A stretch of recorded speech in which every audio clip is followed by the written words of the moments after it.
New ইয়র্কের Manhattan থেকে আপনাদেরকে স্বাগত জানাচ্ছি আমি খালেদ মহিউদ্দিন। বাংলাদেশের রাজনীতিতে নানা ধরনের পরিবর্তন দেখা যাচ্ছে হচ্ছে বাংলাদেশের সমাজনীতিতেও নৈতিকতা, ধর্ম এবং নানা বিষয় নিয়ে নানা আলোচনা চলছে। এসব নিয়ে কথা বলার জন্য আজ আমাদের সঙ্গে রয়েছেন তাহরিকে খতমে নবুয়ত বাংলাদেশের আমির জনাব আল্লামা মুফতি ডক্টর সাইয়েদ মোহাম্মদ এনায়েতুল্লাহ আব্বাসী ও সিদ্দিকী। ডক্টর আব্বাসী, আপনাকে আমাদের অনুষ্ঠানে স্বাগত জানাই। আপনি আমাদেরকে সময় দিয়েছেন, সেজন্য আমাদের কৃতজ্ঞতা এবং শুভেচ্ছা জানাবেন। ধন্যবাদ, আপনাকেও স্বাগত জানাচ্ছি এবং দর্শক মন্ডলী যারা আছেন তাদেরকেও অভিনন্দন জ্ঞাপন করছি। Thank you so much. আমি প্রথমেই আপনার কাছে যে বিষয়টি জানতে চাই, আমাদের অনেকগুলি প্রশ্ন রয়েছে, আমরা আপনার কাছ থেকে অনেক কিছু বুঝে নিতে চাই, অনেক কিছুর ইয়াও দিতে চাই। আপনার যদি কোনো প্রশ্ন আপত্তি থাকে আপনি সেটা জানাতে পারেন এবং আপনি উত্তর নাও দিতে পারেন। তো আমরা প্রথমেই আপনার থেকে শুরু করি, আশা করি আপনি আমাদেরকে শুনতে পাচ্ছেন ঠিকঠাক। তাহরিকে খতমে নবুয়তের বাংলাদেশের আমির আপনি। আমাদের প্রশ্ন, এটা কি একটা আন্তর্জাতিক সংগঠন? পৃথিবীর আর কোন কোন দেশে এই সংগঠন রয়েছে? আমাদের তাহরিকে খতমে নবুয়ত বাংলাদেশের যুক্তরাজ্য শাখা আছে এবং এবং পশ্চিমবঙ্গ শাখাও আছে। যুক্তরাজ্য এবং পশ্চিমবঙ্গের শাখা রয়েছে, সুতরাং এটিকে আমরা একটি আন্তর্জাতিক সংগঠন এটির মধ্যে একটি বলতে পারি। জি। আচ্ছা, আমাদের দ্বিতীয়, আমি এটি পরে আবার আপনার সাথে এটি নিয়ে নিশ্চয়ই কথা বলবো। আমরা জানতে চাই যে আপনি 21শে ফেব্রুয়ারি শুক্রবার আপনি বলেছেন বাক স্বাধীনতার দোহাই দিয়ে যারা কোরআন সুন্নাহ বিরোধী কথা বলবে তাদের বিরুদ্ধে আমাদের হাতের স্বাধীনতাও চালু করে দেব।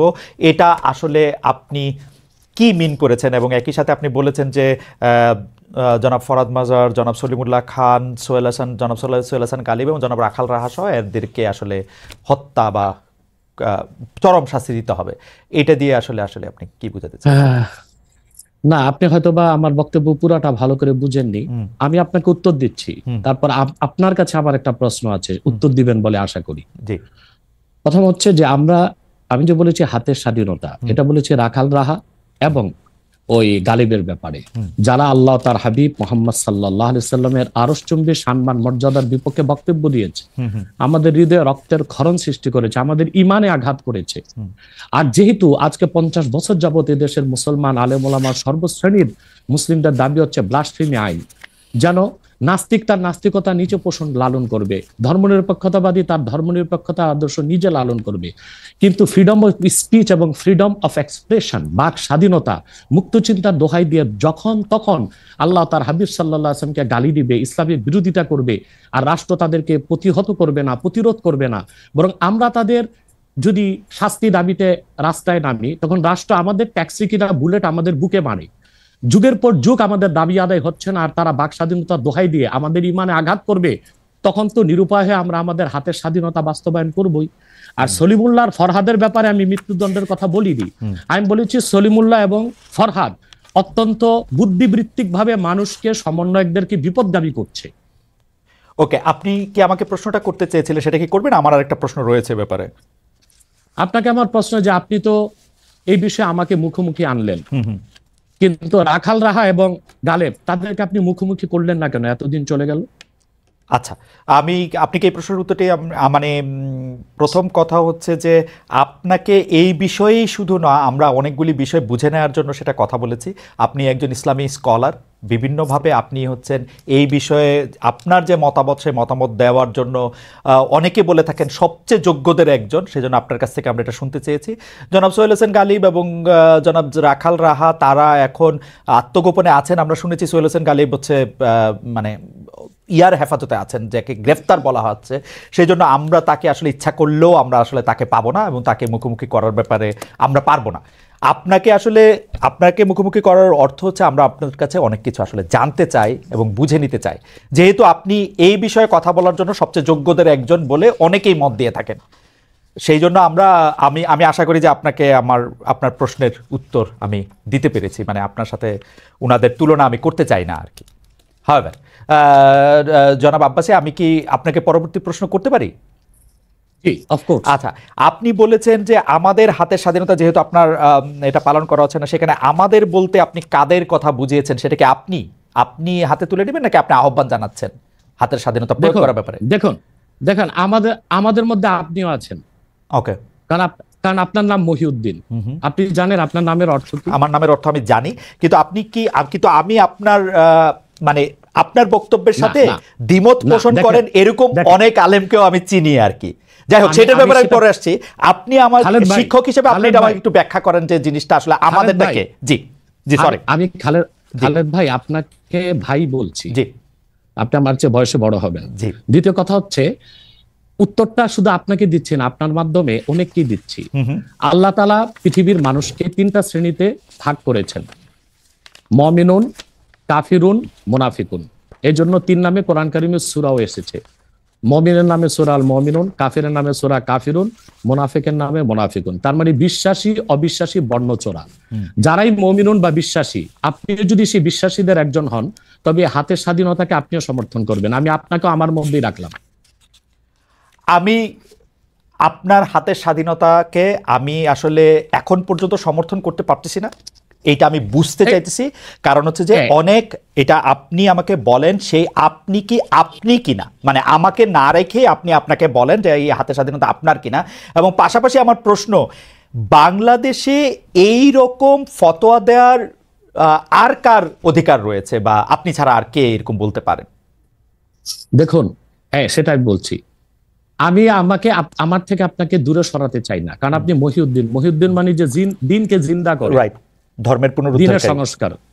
হ্যাঁ, পুনরুদ্ধার না, দিন তো পরিপূর্ণ সংস্কার, হয়ে গেছে right, 1000 right, বছর আগে। right. অর্থাৎ ধর্মের পক্ষে যে কাজ করে, দিনের মৌলিক বিধানগুলোকে বাস্তবায়নে যে সচেষ্ট, সেজন্য আপনি আমার মধ্যে যদি আপনার নাম আর আপনার কাজে ভিন্ন হয়, তাহলে আপনি কিন্তু দুঃখ নিবেন না, মুনাফিক বা বর্ণচোরাদের অন্তর্ভুক্ত হন।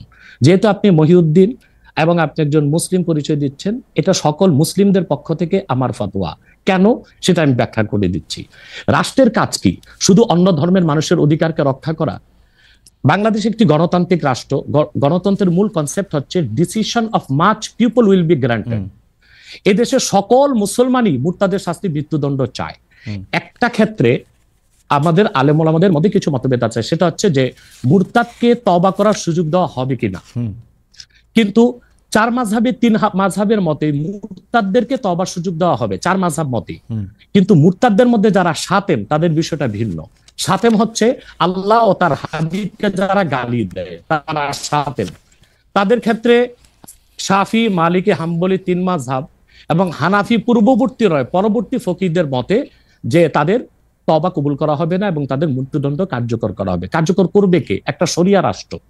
যেহেতু বাংলাদেশ একটি শরিয়া রাষ্ট্র নয় এবং এখানে মুসলমানদের মৌলিক কোন অধিকারই রক্ষা করা হচ্ছে না। দেখুন, আপনি দাউদ হায়দার এদেশে সে শাতিম ছিল, আল্লাহ তার হাবিব সাল্লাল্লাহু আলাইহি ওয়াসাল্লামের সামনে গালি দিয়েছিল। তখন এদেশের তখন যে সরকার ছিল, তারা তাকে জামায়াতদের বিদেশ পাঠিয়ে দিয়েছে। একই অবস্থা তাসলিমা নাসরিন, যখন প্রচুর বই লিখেছে এবং আল্লাহ তার হাবিবকে গালি দিয়েছে, আম্মাজান আয়েশা রাদিয়াল্লাহু তাআলা আনহার চরিত্র নিয়ে কথা বলেছে, তখন তৎকালীন সরকার তাকে সম্পূর্ণ নিরাপত্তা দিয়ে, তার সিকিউরিটি থ্রেট যেন না থাকে, তাকে বিদেশ পাঠিয়ে দিয়েছে। আর তখন আন্দোলন করে প্রচুর লোক বাংলাদেশে শহীদ হয়েছিল। এরপরে আপনারা দেখেছেন যে 13 সালে যখন শাহবাগ চত্বর হলো, শাহবাগ চত্বরটা কেন হয়েছিল? সেটা কি হয়েছিল ইসলামকে আঘাত করার জন্য, না যুদ্ধাপরাধীদের শাস্তি দাবিতে? কিন্তু যুদ্ধাপরাধীদের শাস্তির দাবিতে যে ব্লগাররা যা খুশি তা করলো, আল্লাহ তার হাবিব সাল্লাল্লাহু আলাইহি ওয়াসাল্লামকে গালি দিল, ইসলামকে আঘাত করলো, তখন যে সরকার ছিল তাদেরকে সুতি প্রতিরোধ করতে পারত। তারই ধারাবাহিকতায় 2013 সালের 5ই মে শাপলা চত্বরে আমরা আন্দোলনে নামলাম। সবাই ছিল সহনশীল, শিথিল পন্থা একটা আন্দোলন হয়েছিল। কিন্তু কি যে জেনোসাইড বা গণহত্যাটা করা হয়েছে, আমি তো উপস্থিত ছিলাম সেখানে, আমি তো প্রত্যক্ষ সাক্ষী। তো এভাবে আমাদের ট্যাক্সে, আমাদের ভ্যাটে অধিক সংখ্যক জনগণের ম্যান্ডেট নিয়ে সরকার আপনি কিন্তু আমার প্রশ্নটা, আমি জানি না, মানে আমি আপনার প্রশ্নটা বুঝাইতে পারতেছি কিনা। দিচ্ছি, বুঝাইতে পারছি। আচ্ছা জি স্যার, বলেন। সাতেমদেরকে সরকার পৃষ্ঠপোষকতা দিবে, কোনো শাস্তি নির্ধারণ করবে না, তখন তো আমরা আমাদের আইনকে হাতে তুলে নিতেই হবে, আমাদের তো আর করার কিছু থাকে না। স্যার, এই আইনকে যে হাতে তুলে নিবেন, এই জনটাকে আপনি কোনো বিচার কি তার বিচার করবেন? কারণ আমরা ইসলামিক স্কলারদের কাছেই শুনছি যে তার বিচারকরা তার বিচার করবেন, বিচার করার পরে তার এটার মধ্যে এটা হবে। কিন্তু আপনি বলছেন আইন আপনি হাতে তুলে নিবেন, সেইটা মানে আমি আমি আমি প্রশ্নটা কি করে করব ডক্টর আব্বাস, আমি জানি না, মানে এইটার জন্য আপনি যে ফিটেস্ট লোক, এটা আপনি কিভাবে জানেন, মানে এবং আর কে আসে এরকম? দেখুন, তার প্রথম জবাব হচ্ছে উত্তর গেটে আপনি দেখেছিলেন আমি একা ছিলাম না। উত্তর গেটে জনসমুদ্র হয়ে গিয়েছিল এবং সেখানে হেফাজতের শীর্ষ নেতা মীর ইদ্রিস নদভী সাহেব ছিলেন, অসংখ্য আলেম ওলামা ছিল। আমার ফতোয়াটা তারা সবাই সমর্থন করেছে, অতএব এই ফতোয়া আমি একা নই। আপনি যে স্কলারদের কথা বলছেন, আদৌ কি তারা স্কলার কিনা এবং জনগণের আস্থা আছে কিনা সেটা একটা দেখার বিষয়। তাহলে তো আমি বলবো আমার মত ঠিক কিনা, তার যদি অন্য স্কলাররা দ্বিমত পোষণ করে, আপনার টেবিলে তাদেরকে ডাকুন, আমার সাথে ডিবেটে আসুক। আমাকে ইসলাম এই অধিকার দিয়েছে। আপনি তো এর আগে অনেক মানে আমরা কোথায় কনফিউজড হই স্যার, আমরা যারা আপনার মতো এত এই মানের আলেম না, কিন্তু অন্য আলেমদের মুখে আমরা যখন শুনি যে এটা আসলে বিচার করতে হবে, কেউ আসলে ফতোয়া দিতে পারে, কেউ দিতে পারে না, এবং আপনি যখন আরেকজন ইসলামিক ক্লেরিক, আমরা নাম বলতে পারি ডক্টর মিজানুর রহমান আজহারি, তাকে নিয়েও বলেন যে তিনি কাফের, তাকে আসলে দেশ ছেড়ে চলে যেতে হবে, তখন আমরা একটু কনফিউজ হয়ে যাই। বলছি জি না, কনফিউজ হবেন কেন? আপনি যার কথা বলেছেন সে কি বলেছিল আপনি দেখেছেন তার বক্তব্যগুলো? আমি দেখেছি, কিন্তু তার শোনেন কথা শোনেন। জি, তাকে বলুন, সে তো আমার ছাত্র, তাকে জিজ্ঞেস করুন। 2007 সালে সে আমার থেকে সবক নিয়েছে দারুন রাজাত মাদ্রাসায়। আমি তার টিচার, আমি তার শিক্ষক, এবং তার শিক্ষকরাও আমাকে শিক্ষক মানে। অতএব সে যদি, দেখুন আপনাকে পিছন থেকেই বলতে হচ্ছে, আপনি সময় দিতে হবে আমাকে। আপনি কিন্তু বসে আছেন একা, আমার কিন্তু কয়েক হাজার লোক বসে আছে আমার অপেক্ষায়, একটা শিডিউল প্রোগ্রাম আমি রেখে বসেছি আপনার এখানে। যেহেতু আপনার মাধ্যমে আমার মেসেজটা আমি অনেকের কাছে পৌঁছাতে পারবো। আপনি যে ব্যক্তির নাম নিয়েছেন, তাকে আপনি কি দিয়ে তাকে স্কলার বলবেন? লক্ষ লক্ষ লোক হলে স্কলার হয়? এটা কোনো কথা নয়। দ্বিতীয় কথা হচ্ছে সে মুফতি নয়, ফতুয়া দেবার অধিকার রাখে মুফতি। স্কলার হওয়া এক জিনিস, ওয়াইজ হওয়া এক জিনিস, মুফতি হওয়া আরেক জিনিস।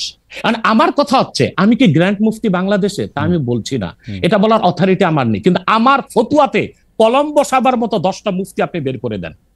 এখন অন্য মুফতিরা বলছে না কেন, সেটা একটা সাহসিকতার বিষয় আছে, সেটা আরো কোনো তাদের প্রতিবন্ধকতা থাকতে পারে। যেমন আপনি দেখেছেন আওয়ামী শাসনের সময় দেশের অনেক বড় বড় আলেম শেখ হাসিনার দালালি করেছে, তো তারা কি এমন কোন ফতোয়া দিবে যে সরকার বেকায়দায় পড়ে?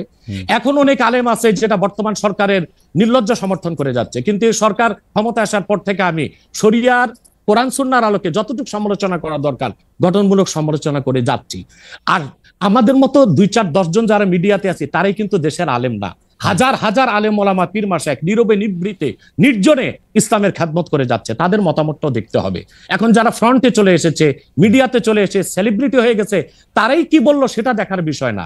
এখানে তো যদি আপনি একটা প্রশ্ন আনেন যে আসলে শাতিমকে ক্ষমা পেতে পারে কিনা, বা রাষ্ট্র যদি শাতিমকে পৃষ্ঠপোষকতা দেয়, তার শাস্তি নির্ধারণ না করে, তাহলে কোনো জনগণ বিচারটা হাতে করতে পারবে কিনা? আপনি দেখুন পৃথিবীতে যত অভ্যুত্থান ও বিপ্লব হয়েছে, জনগণ আইনকে হাতে তুলে নিয়েছে। আপনি 5ই আগস্ট দেখেন, বাংলাদেশে রাষ্ট্র ক্ষমতা যে এসেছে বর্তমান সরকার, এটা গণতান্ত্রিক পদ্ধতিতে হয় নাই, ছাত্র জনতা আইনকে হাতে তুলে নিয়েছিল। এই বিপ্লবকে আপনি অবৈধ বলবেন? যে 6-7 জন সমন্বয়ক নেতৃত্ব দিয়েছে তাদেরকে কি আপনি সন্ত্রাসী বলবেন? না, কিছু করার ছিল না। 15 বছরে যে জগদ্দল পাথর ফেসিবাদী হাসিনা বসেছিল, গণতান্ত্রিক পদ্ধতিতে এটাকে সরানো সম্ভব হয় নাই, আইনকে হাতে তুলে নিতে হয়েছে। অতএব যদি গণতন্ত্রের স্বার্থ রক্ষে আইনকে হাতে তুলে নেওয়া যায়, আল্লাহ তার হাবিবের সুমহান ইজ্জত এবং স্বার্থে আল্লাহ তার হাবিব সাল্লাল্লাহু আলাইহি ওয়াসাল্লামের ইজ্জতের বিপক্ষে কেউ কথা বলবে এবং ধারাবাহিকভাবে শাস্তি পাবে না, চলতেই থাকবে, আমরা শুধু মিটিং মিছিল করে লাঠি পেটা খাবো আর গুলি নিব। স্যার আপনার কাছে মনে হয় না, স্যার আপনার কাছে মনে হয় না এটা আপনার কাছে মনে হয় না এটা আপনার পয়েন্ট অফ ভিউ? বিকজ আপনি যা বলছেন, হ্যাঁ আপনি এটা ঠিক যে আপনি তো একজন স্কলার, শিক্ষক, পড়াচ্ছেন, এবং আপনি গ্র্যান্ড মুফতি না হলেও একজন মুফতি, কিন্তু আমরা ধরেন আমি এখন কথা বললাম হচ্ছে যে বাংলাদেশে কিন্তু এইটাও প্রচলিত যে যারা বলতেছে যে তারা আসলে যা কিছু পরীক্ষিত হাদিস নয়, যা কিছু পরীক্ষিতভাবে কোরআনের ফয়সালা নয়, তারা তা মানতে চান না। ধরা যাক ঈদে মিলাদুন্নবী সম্পর্কে তাদের একটা বয়ান আছে, তাদের আরও অনেক কিছু নিয়ে তাদের একটা বয়ান আছে। তাদের মধ্যে থেকেও কেউ কেউ আছেন যারা মক্কা মদিনায় বড় বড় জায়গায় আলেমের কাজ করতেছেন। আমি আব্দুর রাজ্জাক বিন ইউসুফের কথা বলতে পারি, আরও আপনি জানেন কাদের কথা আমি বলছি। তাদের কেউ কেউ মনে করেন আপনার পথ তো আসলে ঠিক না। 1, 2 হচ্ছে আপনি যার কথা যেভাবে বলতেছেন যে ধরেন মিজানুর রহমান আজহারি কি আসলে একজন স্কলার কিনা। এখন কেউ কেউ তো এই প্রশ্ন তুলেছেন যে জনাব এনায়েতুল্লাহ আব্বাসীও যথেষ্ট পরিমাণে এই জায়গায় আছেন কিনা। সেই জন্য আমি জানতে চাইতেছিলাম যে আপনি যখন আইন হাতে তুলে নেওয়ার কথা বলেন স্যার, সেইটা কি আপনি কিভাবে তার যোগ্য, এবং আপনি ছাড়া আর কে আছেন এটার মধ্যে যোগ্যতার জায়গায় আর কি? আমি এখন বলছি, আমি মনে করি আমি গ্র্যান্ড মুফতি বাংলাদেশের। আচ্ছা, আপনি মনে করছেন আপনি গ্র্যান্ড মুফতি? ওকে, এবং এটা আমি চ্যালেঞ্জে। ওকে, ওকে, এইটা আমার সাথে debate করার নেই। এইটা বললে এটা আমার ফতুয়ার বিপক্ষে শোনেন, আমার ফতুয়ার বিপক্ষে যে যাচ্ছে তাকে আমার সাথে বসান, আপনার প্ল্যাটফর্মে বসান। দ্বিতীয় কথা হচ্ছে ঈদে মিলাদুন্নবী নিয়ে যে আপনি প্রশ্ন করেছেন, ঈদে মিলাদুন্নবী সাল্লাল্লাহু আলাইহি ওয়াসাল্লাম নিয়ে অনেক ডিবেট হয়েছে এবং ঈদে মিলাদুন্নবীর পক্ষে যারা, তারাই বিজয়ী হয়েছে। আর বাংলাদেশে ওলামায়ে দেওবন্দের একটা বিরাট অংশ যারা মূল ধারার, তারা কিন্তু ঈদে মিলাদুন্নবী নিয়ে কখনো বিরোধিতা করে না। কিছু মাত্র স্কলার আছেন যারা কোনোভাবে পারসেজ হয়ে আছেন, তারাই ঈদে মিলাদুন্নবীর বিরোধিতা করে। আমরা বলি মিলাদ যার সিরাত নার তার, মিলাদুন নবী সাল্লাল্লাহু আলাইহি ওয়াসাল্লাম ব্যানারও মাহফিল হতে পারে, সিরাতুন নবী সাল্লাল্লাহু আলাইহি ওয়াসাল্লাম ব্যানারও মাহফিল হতে পারে। এবং আপনি শুনেছেন আজকে 4 বছর যাবত সৌদি সরকার উচ্চ ওলামা পরিষদ ফতোয়া দিয়েছে যে ঈদে মিলাদুন নবী উপলক্ষে মাহফিল সৌদি আরবে হবে এবং 12 রবিউল আউয়াল তারা রাষ্ট্রীয় ছুটি ঘোষণা করে রেখেছে। এবং বাংলাদেশে বর্তমান সরকারও যথেষ্ট আলেম ওলামা আছেন যারা কওমি ঘরানার এবং দেওবন্দ ঘরানার, যাদেরকে আমরা আহলে হক মনে করে থাকি এবং আমরা মনে করি জৌনপুর, ফুরফুরা, সারসিনা, আহলে সুন্নাত, আহলে হক একই ধারাতেই চলে আসছে। তারাও কিন্তু ইসলামিক ফাউন্ডেশনের দায়িত্বে আছে এবং তারা কিন্তু এবারও ঈদে মিলাদুন্নবী ব্যানারে প্রোগ্রাম করেছে এবং আমি সেখানে অংশগ্রহণ করেছিলাম একদিন। অতএব বিচ্ছিন্নভাবে কে কে ঈদে মিলাদুন্নবীর বিরোধিতা করলো, আব্দুর রাজ্জাক সাহেবের নাম বলেছেন, ওনাকেই বসান আমার সাথে কথা বলি, সংলাপ হতে তো কোনো দোষ নাই। ওকে, বা আপনি আরো যাদের কথা বলেছেন তাদেরকে বসান আমাদের সাথে। আচ্ছা, আমার এখানে একটা সম্পূরক জাস্ট প্রশ্ন আছে আইনের ব্যাপারে। যেহেতু তেহরিকে খতমে নবুয়তের শাখা যুক্তরাজ্যেও আছে, এখানেও আছে, আপনি একইভাবে এই কথা বা ভারতের পশ্চিমবঙ্গের কথা বলেছেন, এইখানে যেটা বলছেন সেটা কি যুক্তরাজ্য এবং ভারতের পশ্চিমবঙ্গের জন্য প্রযোজ্য? যুক্তরাজ্যেও যদি কেউ এই ধরনের কথা বলে তাকেও কি আপনি এরকম একটা কথা বলবেন বা বলতে পারবেন? জি জি বলবো। আমি যুক্তরাজ্যে যে সাফার করে এসেছি সেটা শোনেন আগে। 2 বছর আগে আমি যুক্তরাজ্যে গিয়েছিলাম। আমার 7টা প্রোগ্রাম ছিল। 4টা প্রোগ্রাম করতে পেরেছি, 3টা প্রোগ্রাম আমি করতে পারিনি। এবং সেখানে আমার বিরোধিতা করেছিল নাইজেল ফারাজ। আপনি জানেন তাকে, সিএনএন নিউজ প্রেজেন্টার, এবং সে ব্রেক্সিট আন্দোলনের হোতা ছিল এবং সে ব্রিটিশ পার্লামেন্টে মেম্বার ছিল। আমার যেদিন সেন্ট্রাল লন্ডনে প্রোগ্রাম ছিল, নাইজেল ফারাজ লং মার্চের ঘোষণা দিয়েছিল এবং আমি সেখানে যেতে পারিনি। কেন? নাইজেল ফারাজ 23টা প্রতিবেদন করেছিল আমার বিপক্ষে, তার মধ্যে উল্লেখযোগ্য ছিল যে আমি মুরতাদের শাস্তি মৃত্যুদণ্ড চাই। বাট ব্রিটিশ পুলিশ আমাকে অ্যারেস্ট করেনি এবং ব্রিটিশ পুলিশ আমাকে শুধু প্রোগ্রাম করতে দেয়নি সহিংসতা বেশের জন্য। কিন্তু আমি রানীকে গালি দিয়েছি, সেটাও সেখানে তুলে ধরা হয়েছে। আমি রানীকে গালি দেওয়া যায় ইংল্যান্ডে? হ্যাঁ, মুরতাদের শাস্তি মৃত্যুদণ্ড চেয়েছি, সেইটা 23টা প্রতিবেদন করে আমার এই বক্তব্য ফতোয়াগুলো সেখানে লন্ডনে দেখানো হয়েছে। আমি বাংলাদেশে যে চরিত্র, লন্ডনে সেই চরিত্র, পশ্চিম বাংলায় সেই চরিত্র। ওকে, আমি এবার একটু, আপনি যেহেতু মুফতি এবং নিজেকে পরিচয় দিলেন গ্র্যান্ড মুফতি, আমি একটা বিষয় একটু মনে করি আপনাকে একটা বিষয় একটু আপনার দৃষ্টি আকর্ষণ করতে চাই। সেটি হচ্ছে যে আপনি মানে আপনার কাছ থেকে বুঝে নিতে চাই স্যার, যে যদিও আপনি আসলেই আমার চেয়ে বয়সে ছোট, কিন্তু আসলে বিদ্যায়, বুদ্ধিতে, শিক্ষায়, অনেক কিছুতে, মানে জ্ঞানে আপনি আমার চেয়ে বড় বলে আপনাকে স্যার সম্বোধন করছি আমি। না, আপনি বলেছেন যে মসজিদে গিয়ে নারীদের জন্য বা মহিলাদের জন্য জামাতে নামাজ আদায় করা মাকরু। কিন্তু আমি আপনার এই বক্তব্যটার পরিপ্রেক্ষিতে আমি দেখতে পাচ্ছি যে এটা তো বরং মাকরু নয়, কেউ কেউ এটাকে মুস্তাহাব বা এনকারেজ বলতে চান। অনেকে উদাহরণ দিচ্ছেন আয়েশা, যিনি প্রফেটের স্ত্রী ছিলেন, রাদিয়াল্লাহু আনহা, হ্যাঁ আয়েশা রাদিয়াল্লাহু আনহা, উনি ইমামতি করে মেয়েদের নামাজ পড়িয়েছেন এবং যে জায়গায় আপনি এটা মুকরু বলছেন ওই জায়গায় কেউ মুস্তাহাব বলতে গিয়ে আপনার বক্তব্যের বিরোধিতা করছেন। এটা নিয়ে আপনি যদি আমাদের একটু বলেন। এটা আমি চ্যালেঞ্জ করছি, ওপেন চ্যালেঞ্জ। আম্মা জান আয়েশা রাদিয়াল্লাহু তাআলা আনহা কখনোই ইমামতি করেননি, বরং জাকওয়ান ইমামতি করেছিল, পিছনে তিনি নামাজ পড়েছিলেন। সেটা ফরজ নামাজ ছিল না, তারাবিয়ার নামাজ। আপনাকে যে তথ্য দিয়েছে সে ভুল তথ্য দিয়েছে। ওকে, সেটা মেয়েদের নামাজ পড়াটা মুস্তাহাব কিনা? এক। দ্বিতীয় হচ্ছে আল্লাহর হাবিব সাল্লাল্লাহু আলাইহি ওয়াসাল্লামের নূরের জামানায় মসজিদ নববীতে মহিলাদেরকে অ্যালাউ করা হতো, তারা নামাজে আসতেন। কিন্তু আল্লাহর হাবিব সাল্লাল্লাহু আলাইহি ওয়াসাল্লাম মহিলাদেরকে নিরুৎসাহিত করেছিলেন, নিষেধ করেন নাই। কারণ মহিলাদেরও দিন শেখা বাকি ছিল এবং আল্লাহর হাবিব সাল্লাল্লাহু আলাইহি ওয়াসাল্লামের কাছে ওহী আসতো, সেজন্য মহিলাদের নিষেধ করা হতো না, তারা মসজিদে আসতেন। হযরত ওমর রাদিয়াল্লাহু তাআলা আনহু তার খেলাফতের সময় বলেছেন মহিলাদের জন্য ঘরেই নামাজ পড়াটা উত্তম। তখন প্রচুর পরিমাণ সাহাবী উপস্থিত ছিলেন, তারা হযরত ওমরের এই কাজে কেউ বাধা দেননি। সেজন্য মহিলাদের মসজিদে আসাটা হারাম নয়, মাকরু বলা হয়েছে জামাতে আসা। কারণ আম্মাজান আয়েশা রাদিয়াল্লাহু তাআলা আনহা নিজেও বলেছিলেন যে বর্তমানে মানে 1500 বছর আগেই আম্মাজান আয়েশা বলেছেন যে এখন মহিলাদের মসজিদে না আসাই উচিত। ফেতনার এই সময়। তো ১৫০০ বছর আগে যদি ফেতনার আশঙ্কা করে আম্মাজান আয়েশা মসজিদ নববীতে মহিলাদের আসাটাকে নিরুৎসাহিত করে থাকেন, তাহলে হযরত ওমর রাদিয়াল্লাহু তাআলা আনহুর সিদ্ধান্তটা সঠিক ছিল। আর বর্তমান যুগে সেটা আমরাও নিরুৎসাহিত করি, এজন্যই মাকরু বলি। মাকরু মানে হারাম নয়, খুব কঠিনভাবে নিষিদ্ধ নয়, জাস্ট নিরুৎসাহিত করা।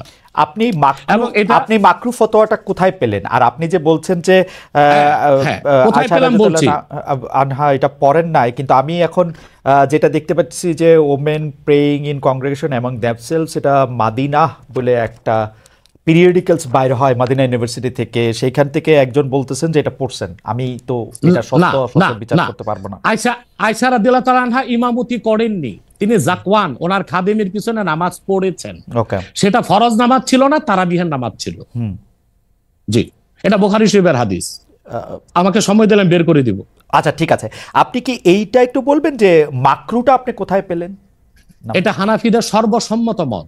হানাফিদের সর্বসম্মত মত যে মেয়েদের মসজিদে গিয়ে নামাজ পড়াটা মাকরু। জামাতে হজের সময় ওইটা ভিন্ন বিষয়, ওইটা ভিন্ন বিষয়। ফরজ, হজটা ফরজ, এবং সেখানে নামাজ আদায় করা ওই সময় মেয়েরা জামাত আদায় করতেছে, ওইটা ওরা করতে পারবে, কিন্তু পরে আর এমনিতে নরমালি আর পারবে না। পারবে না মানে বললাম তো, নিরুৎসাহিত করা হয়েছে। তারা ঘরে পড়বে, ঘরে পড়াটাই উত্তম। এটা যদি মাকরু হইতো তাহলে কি হজের সময় এটা পড়াটা জায়েজ থাকতো? না, স্থানকাল ভেদে পার্থক্য আছে না। আপনি এখন তো আপনি আজকে আগামীকাল দুপুরে আপনি পানাহার করতে পারবেন, কিন্তু পহেলা রোজায় দুপুরে পানাহার করতে পারবেন? সেটা তো হারাম হয়ে যাবে না। স্থানকাল পাত্র বেশে হুকুমটা ভিন্ন হবে না? হবে, কিন্তু যেটা হজে পারমিটেড, যেটা হজের মাঠে পারমিটেড, সেটা আর পৃথিবীর কোথাও মাকরু হইতে পারে? হজটা কি? হজটা হচ্ছে কাবাগরে যেতে হবে, পুরুষকেও যেতে হবে, মহিলাকেও যেতে হবে। কাবাগর একটাই, সেজন্য সেখানে সেটা ছাড় আছে। কিন্তু মসজিদ পৃথিবীতে একটা না, মহিলারা ঘরে নামাজ পড়তে পারবে। হ্যাঁ, তারপর আমরা এটা বলে থাকি, যেমন কোন মহিলা ঢাকা গেল শপিং করার জন্য, এখন নামাজের সময় হলো, সে বাড়িতে আসতে নামাজ কাজা হয়ে যাবে, সে বাইতুল মোকাররম যে নামাজ পড়ে নিক, মহিলাদের জন্য যদি সুব্যবস্থা থেকে পড়তে পারবে। মাকরুটাকে আপনি খুব বড় করে দেখার প্রয়োজন নাই। এই যে আপনার মাথায় টুপি নাই, এটাও কিন্তু মাকরু স্যার, যেটা মাথায় বসাও মাকরু, রাইট। যেটা কিন্তু তাই বলে তো আপনাকে আমি গুনাহগার বলতে পারছি না, অসুবিধা নাই। স্যার, আমি যেটা বলতে চাইতেছি, এমন কোন কাজ কি আছে যেটা কাবাগারে করা যায়, অন্য যে কোনো জায়গায় আরেকটা মাকরু হিসেবে বিবেচিত হবে? আর কোন কাজ কি এরকম আছে? বোঝার জন্য জানতে চাইতেছি স্যার। হ্যাঁ, বোঝার জন্য বলতেছি। যেমন কাবাগারে উপস্থিত হলে ওযু অবস্থায় যেতে হবে, অন্য কোনো জায়গায় গেলে ওযু অবস্থা লাগবে না। কেউ যদি হজ করতে ইহরাম ভাবে, স্ত্রীর সহবাস তার জন্য হারাম যতদিন কাবাগারে, যেটা কাবাগারে করা যায় সেটা অন্য কোথাও হারাম আছে কিনা? কাবাগর, হ্যাঁ, হারাম আছে। যেমন কাবাগর তোয়াফ করা হচ্ছে ফরজ, হজের একটা ফরজ, কিন্তু পৃথিবীর অন্য কোনো ঘর কোনো জায়গায় তোয়াফ করা যায় না, সেখানে যেটা যে অন্য জায়গায় যায় না। মানে যেহেতু কাবাগর তোয়াফ করা যায়, মানে কাবাগর শুধু তোয়াফের জায়গা, কাবাগর তোয়াফ করা ফরজ, কিন্তু পৃথিবীর অন্য কোনো মসজিদ বা আল্লাহর ওলির কোনো কবর বা মাজার তো তোয়াফ করা যাবে না, সেটা তো শিরক। আচ্ছা, তাহলে স্থানকাল পাত্র ভেদে এবং সময়ের ভিন্নতার কারণে হুকুম পরিবর্তন হয়। যেমন আমি আপনাকে একটা উদাহরণ দিয়েছি, আগামীকাল আপনাকে দুপুরে খেতে হবে, সেটা খাওয়া আপনার জন্য সওয়াবের কাজ। আল্লাহ বলেছেন কুলু ওয়াশরাবু, খাও পান করো, কিন্তু ঠিক পহেলা রোজার দিন দুপুরে আপনি খেতে পারবেন না, সেটা হারাম। অথবা মাকরুর বিষয়টাও স্থানকাল পাত্র ভেদে তো পরিবর্তন হবে। লাস্ট কোশ্চেন এই সিরিজে, জাস্ট বোঝার জন্য, আমাদের অনেক দর্শক জানাচ্ছেন যে সৌদি আরব সহ ইসলামী বিশ্বের অনেক দুনিয়ায় মেয়েদের জামাতে নামাজ পড়ার ব্যবস্থা মসজিদে আছে, তাহলে সেই ব্যাপারটা কি মাকরু কিনা, এবং তাদের শরিয়া বোর্ড সেইটাকে আসলে পরীক্ষা করছে কিনা? আবার বলেন তো প্রশ্নটা। এমন অনেক মুসলিম দেশ আছে, সৌদি আরব সহ, আরব দেশ সহ, যেখানে জামাতে মেয়েদের নামাজ পড়ার ব্যবস্থা আছে। বিশেষ করে রমজানের সময় তো তারাবির নামাজের ক্ষেত্রে মেয়েরা অনেকেই যান।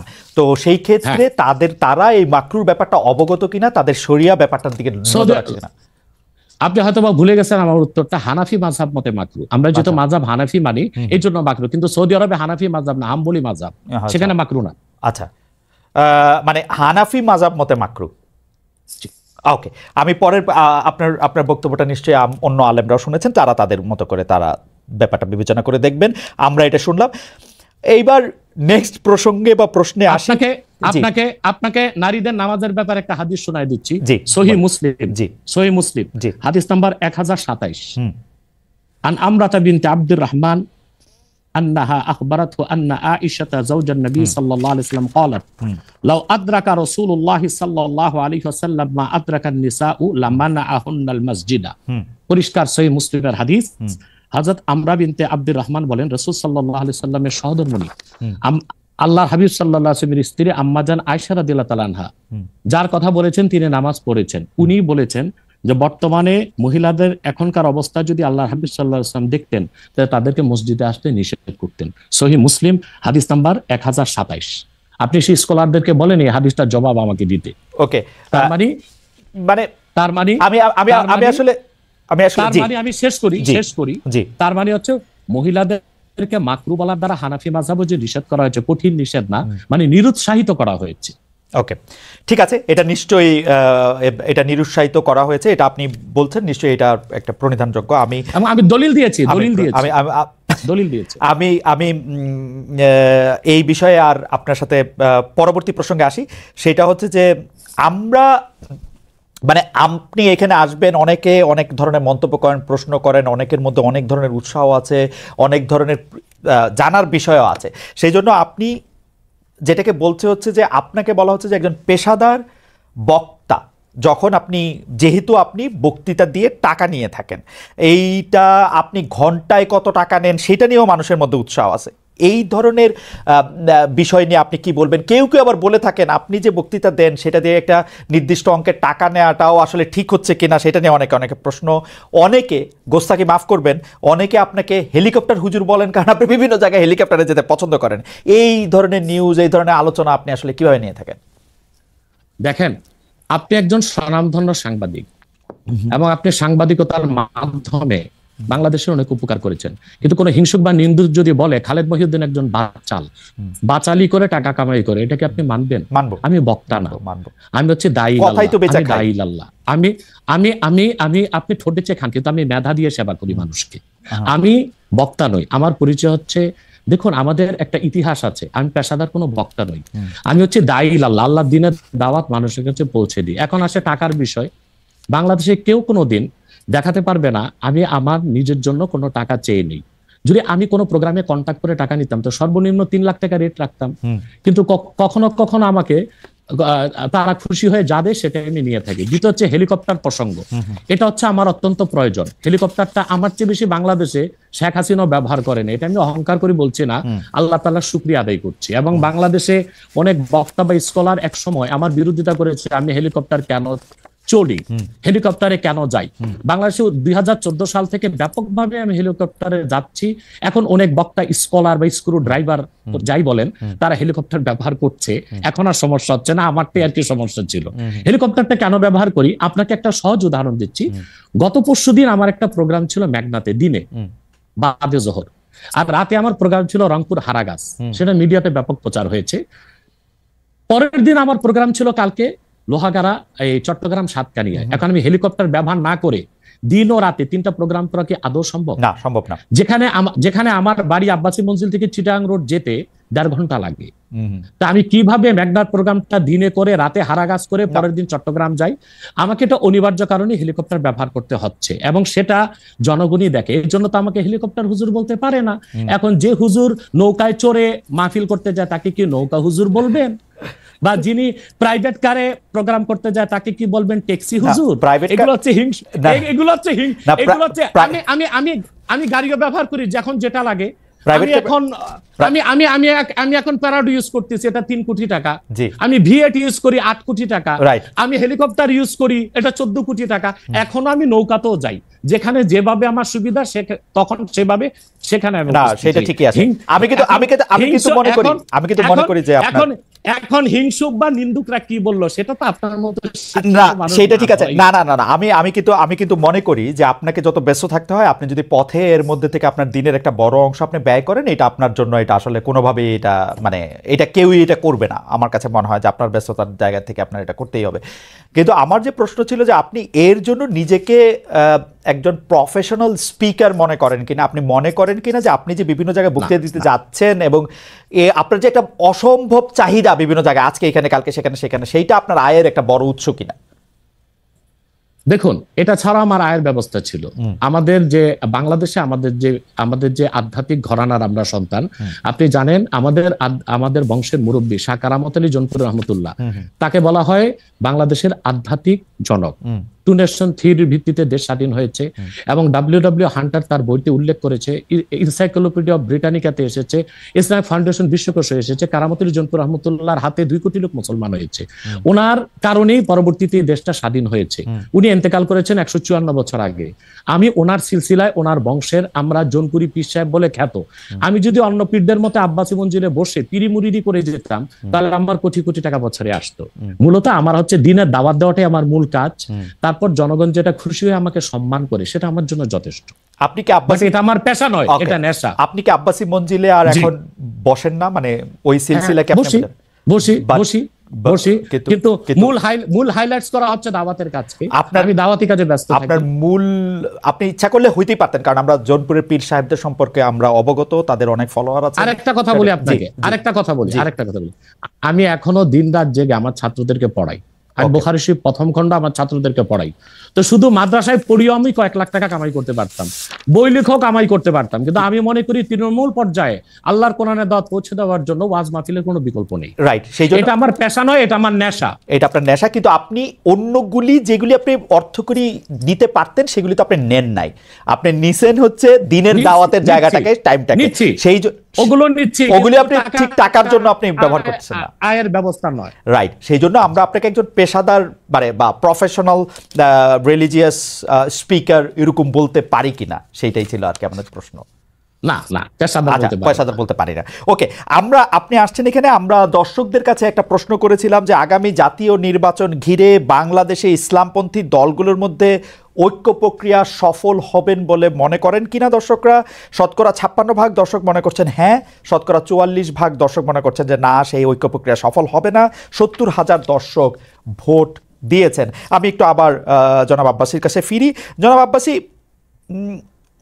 আপনি আপনার বক্তব্যে সামাজিক বিষয়, আধ্যাত্মিক বা পারলৌকিক বিষয়গুলির পাশাপাশি রাজনৈতিক বিষয়গুলিও উঠে আসে। আপনি যখন যে প্রয়োজন মনে করেন দাবি দাওয়া নিয়েও মাঠে নামেন। আপনার রাজনৈতিক মিশন ও ভিশন সম্পর্কে একটু জানতে চাই। গত অগাস্টের শেষ দিকে নতুন রাজনৈতিক দল গঠনের কোনো গঠনের ঘোষণা দিয়েছিলেন, তাতে অগ্রগতি আছে কিনা আপনি যদি একটু সংক্ষেপে বলতেন। দেখুন, আমার রাজনৈতিক দর্শনটা ভিন্ন। সেটা হচ্ছে যে রাজনীতির 2টা দিক রাষ্ট্রবিজ্ঞানের, আপনি ভালো জানেন। একটা হচ্ছে থিওরিক্যাল পলিটিক্স, আর একটা হচ্ছে অ্যাপ্লাইড পলিটিক্স। তা আমি অ্যাপ্লাইড পলিটিক্সটা করি না, হরতাল, মিছিল, মিটিং, ভোটাভুটি এগুলোকে আমি সমর্থন করি না। বাট থিওরিক্যাল পলিটিক্স এটা আমি খুব চর্চা করি, এবং থিওরিক্যাল পলিটিক্সটা হচ্ছে রাষ্ট্রবিজ্ঞানের অবজারভেশনাল সায়েন্স, পর্যবেক্ষণমূলক বিজ্ঞান। আমি বাংলাদেশ নিয়ে আমার যে চিন্তা চেতনা এবং বাংলাদেশের ভবিষ্যৎ নিয়ে, এটা 8ই আগস্ট আমি সংবাদ সম্মেলন করে বলেছি, সেটা আপনি দেখবেন, জনগণও দেখবে বলে আশা করি। আমি আমার বক্তব্যে বারবার বলে এসেছি, বাংলাদেশে এখন যারা রাজনীতির দায়িত্ব নিয়েছে, রাষ্ট্র পরিচালনা, রাষ্ট্র মেরামতের, তাদের হাতে বাংলাদেশের রাজনীতির ভবিষ্যৎ মোটেও নাই। এটা চলে গেছে আটলান্টিকের ওপারে। আমি সবসময় আমার বক্তব্যে ভারত বিরোধিতা করে এসেছি। আমি ভারতের আধিপত্য এক মুহূর্তের জন্য বাংলাদেশে মানতে পারি না। আমি বলেছি ভারতীয় হিন্দুত্ববাদ আর আধিপত্যবাদ থেকে বাংলাদেশ মুক্ত হয়েছে, কিন্তু মার্কিন আগ্রাসন ধেয়ে আসছে। এখন যদি এখানে আমি মনে করি যে পশ্চিমা দুনিয়ার 3টা এজেন্ডা, একটা হচ্ছে বর্তমান সরকারকে বসানো। বর্তমান সরকার যে গঠন করা হয়েছে, এটা তো কোনো বিপ্লবী সরকার হয়নি। আমি তো চেয়েছিলাম প্রত্যেক মূলধারা রাজনৈতিক দল থেকে ঘাঘু রাজনীতিবিদ যারা তৃণমূল থেকে রাজনীতি করে এসেছে, তাদেরকে নিয়ে একটা ইন্টারিয়াম গভর্নমেন্ট হবে। তা তো হলো না। বরং আমি মনে করি এটা পশ্চিমা দুনিয়ার, একটু বলি বরং পশ্চিমা দুনিয়ার যে প্রেসক্রিপশন ছিল ওই অনুযায়ী বর্তমান সরকারটা গঠন করা হয়েছে, যে কারণে এরা দেশের কোনো সংস্কারও করতে পারবে না, মেরামতও করতে পারবে না, যা আমরা ইতিমধ্যে এতদিন দেখেছি। দ্বিতীয় কথা হচ্ছে, এখন আমি যা দেখতে পাচ্ছি বাংলাদেশ মার্শাল লর দিকে যাচ্ছে। তারপর আমার অ্যানালাইসিস হচ্ছে এটা সিভিল ওয়ারের দিকে চলে যাবে, এবং ফ্রি ফেয়ার ইলেকশন হয় কিনা আমি শঙ্কায় আছি, জানি না, আমার সংখ্যা ভুল হতেও পারে। ওকে, আপনি দ্বিতীয় কথা হচ্ছে, আমি একটু মাঝখানে একটু হারায় ফেলবো, সেই জন্য আমি একটু বলি, আপনি যে ঘাঘু রাজনীতিবিদদের সমন্বয়ে সরকার গঠনের কথা বলছিলেন, তাদের 2-1 জনের নাম কি বলবেন, যে এরা থাকলে আপনি বুঝতে পারতেন যে এরা ঘাঘু রাজনীতিবিদ থাকতে সরকারে? যেমন মনে করেন বিএনপি থেকে 2-1 জন নেওয়া যেতে পারতো, জামাত ইসলামের ডক্টর শফিক সহ আরো কিছু অভিজ্ঞ কিছু নেতা নেওয়া যেতে পারতো, এবং আরো যেমন ছাত্র সমন্বয়কদের থেকে যারা যেমন তাদেরকে যারা বুদ্ধিভিত্তিক নেতৃত্ব দিয়েছে তাদের রাখা যেতে পারতো। অর্থাৎ বাংলাদেশের যে রাজনীতি করবে তারা বাংলাদেশের ইতিহাস, ঐতিহ্য, এই জাতির নৃতত্ব সম্পর্কে জানা থাকতে হবে, নতুবা এই জাতিকে কেউ শাসন করতে পারবে না।